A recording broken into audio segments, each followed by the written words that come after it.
Okay, good morning. It's May 4, 2023. The time is around 1:52 a.m.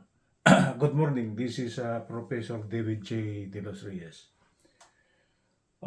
got a new topic for tonight for my long-form video, Advanced Mathematics. And we will now be on lesson 35.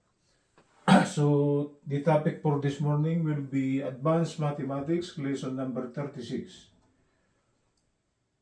This will be an example problem of a problem using Newton's method of approximation.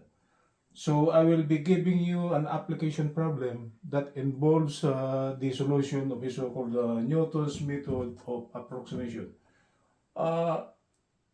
It falls under Advanced Mathematics. Okay, so this is Advanced Math lesson number 36. I will check my camera. Okay, it's fine.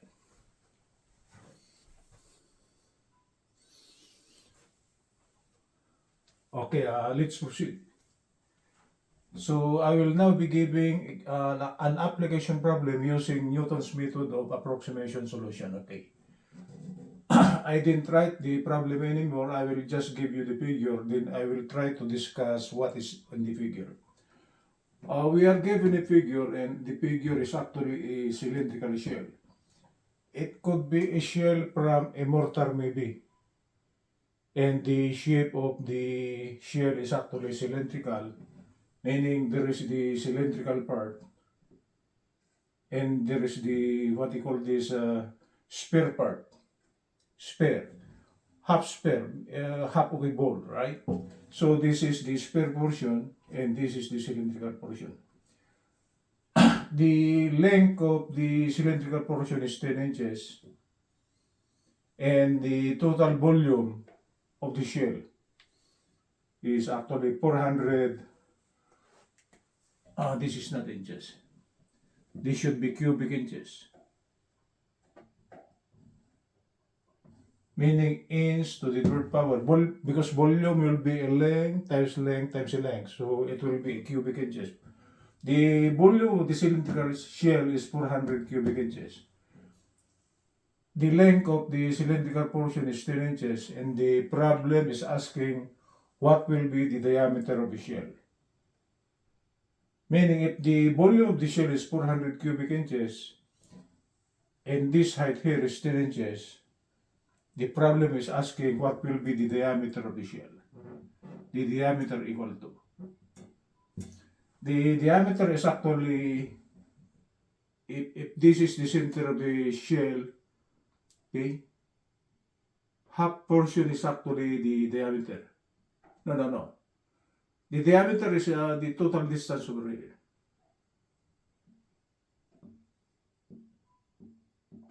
Right? This one.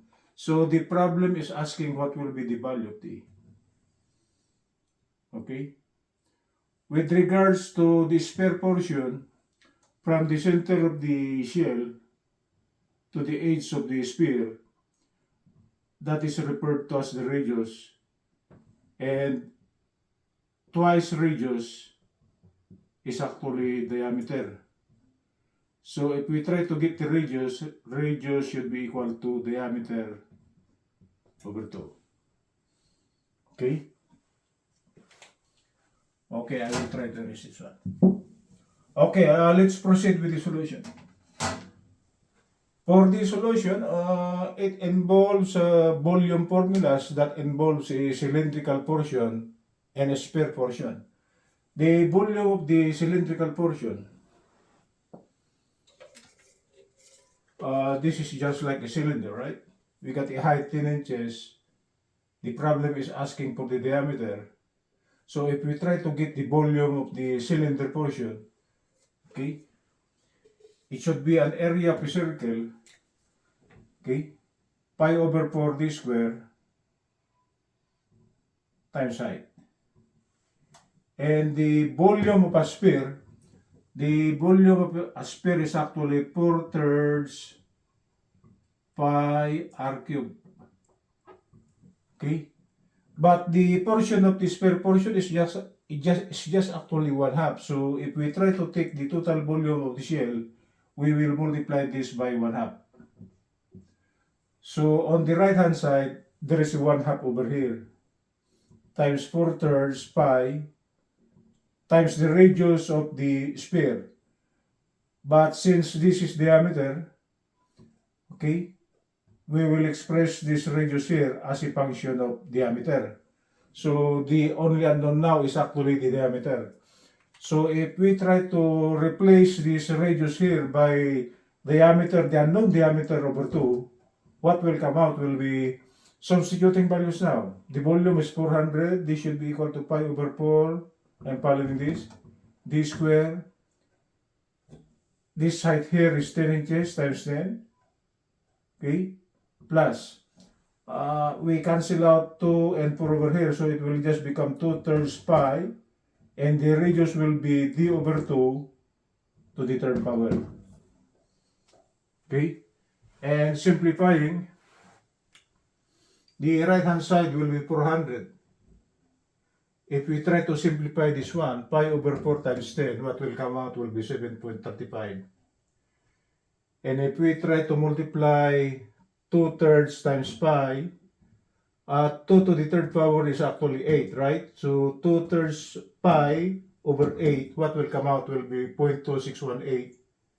And d to the third power will be d cubed, right?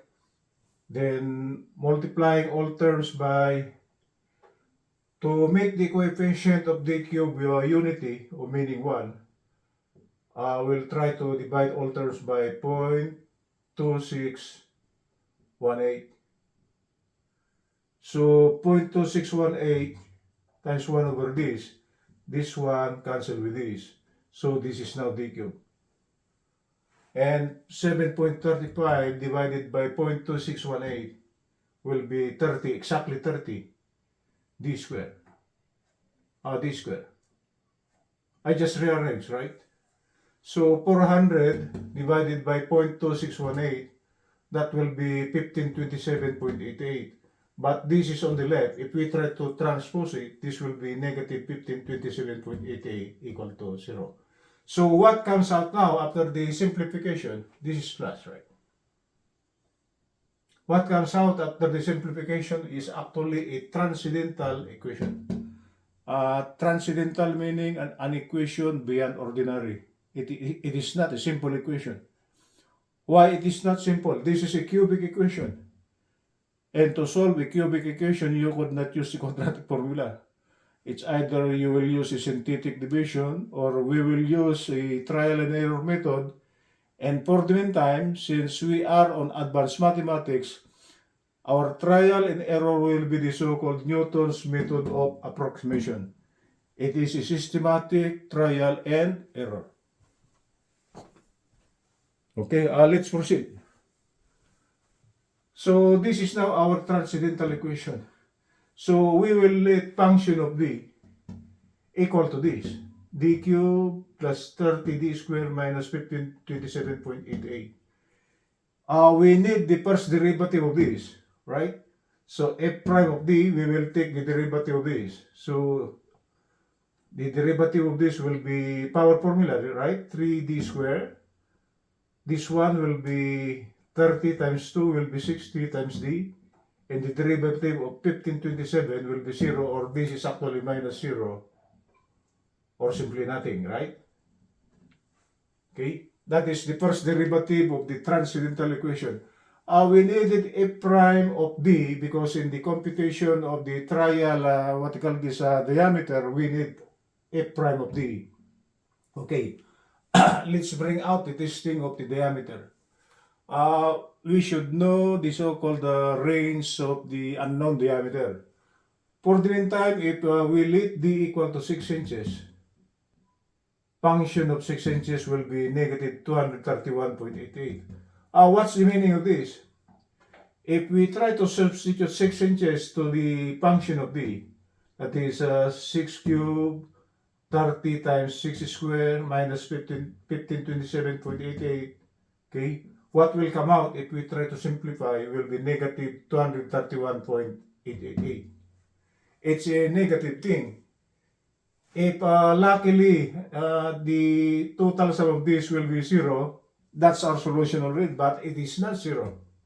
It's negative 231.888, meaning our assumed diameter is smaller, right? So I place it here, it's small. For the meantime, let us assume that the diameter is 7 inches. We place 7 inches on the function of d. So this will become 7 cubed plus 30 times 7 square minus 1527.88. What will come out will be a positive 285.112. This is positive, meaning the diameter 7 inches is bigger than the required answer. So I place it here, it is big. So meaning the unknown diameter will be between 6 inches and 7 inches. So we shall start the first trial of the so-called, the first trial. We will let D1 to be 6 inches, right? Since 6 inches is smaller than the required diameter, we will compute for D2. And D2, using Newton's method of approximation, it will be D1 minus function of D1 over f prime of D1. On the equation under Newton's law, Newton's method of approximation from lesson 35, that is x2 is equal to x1, f of x1, f prime of x1. But for the meantime, what we call this, the variable involved here is diameter. So instead of x, we will place it as d. So meaning d2 will be d1 minus f of d1 over f prime of d1. Okay? F prime of d1 will be negative 231.88 if we place 6 inches over here. And f prime of d1, if we place 6 inches on the first derivative, what will come out is positive 468. Okay, so we can now compute for the required value of d2, the next trial value. So it will be d1, which is 6, minus open quantity. F of d1 is negative 231.88 over 468. This is a minus in a minus. So whatever the ratio of this, we will add that to 6. So D2 now, the next trial value will be 6.495 inches. So actually it is bigger, right? Because we know that the unknown diameter is between 6 inches and 7 inches. But this D2 value, will it be correct? We could check it, right? If we place a function of D2 on the first equation here, what will come out, the difference will be 10.7747. So meaning, the value 6.495 inches is a little bit bigger than the required answer. Okay? It's a little bit bigger because just in case this is now 0, okay, that will be our answer. But since it is not 0, okay, we will proceed with the computation of the next trial value of the diameter. F prime of D2, we will get 6.495, we place it here, then try to simplify. F prime of D2 will be positive 516.255. So if we now try to compute for the next trial value of the diameter, D3 now, this is D2, right? So what comes next will be the third value. D3 will be D2 minus function of D2 over F prime of D2. We now know this one. We now know this F prime of D2 also. So substituting, D2 is 6.495 minus open quantity. This is plus, so this is plus, right? A plus and a plus will still be plus, preceded by minus will be minus, right? So the ratio 10.7747 divided by 516.255, okay? You subtract that from 6.495 because a plus and a plus will be a plus, and a minus and a plus will be minus. So we will subtract something from this. So what comes out for D3 will be 6.474. Because we know that the required diameter is less than 6.495. Okay, let's try to check D3 if it's correct. If we will try to get 6.474, we place it here. The difference is actually the summation is 0.8429. It is almost zero. Right? It is almost zero. Because if this is zero, that's the required answer now. It's almost zero. We cannot stop here. There's a little bit, almost one something difference, right? Let's compute for f prime of d3. We'll get this value here. We put on the first derivative. Then try to simplify. What will come out will be 514.178. Okay, let's try to compute for the final trial value maybe. D for now, this is D3. So what comes next will be D4, right? So D4 will be D3 minus of in quantity function of D3 over f prime of D3. We now know function of D3. We now know the f prime of D3. Substituting. Okay, this is plus, this plus, right? So D3 will be 6.474 minus open quantity. This is a plus, and this is a plus. A plus and a plus will still be plus, preceded by minus, it will be minus. So whatever the ratio of this one, we will subtract that one from 6.474. And what comes out is 6.472 inches. Okay? Let's try to check the validity of this last trial value if it's correct. We will get 6.472. We place it on the transcendental equation. If luckily the summation will be zero, that's the final answer, right? So if we try to substitute this one back here, what comes out if we try to simplify, the total summation is negative 0.185.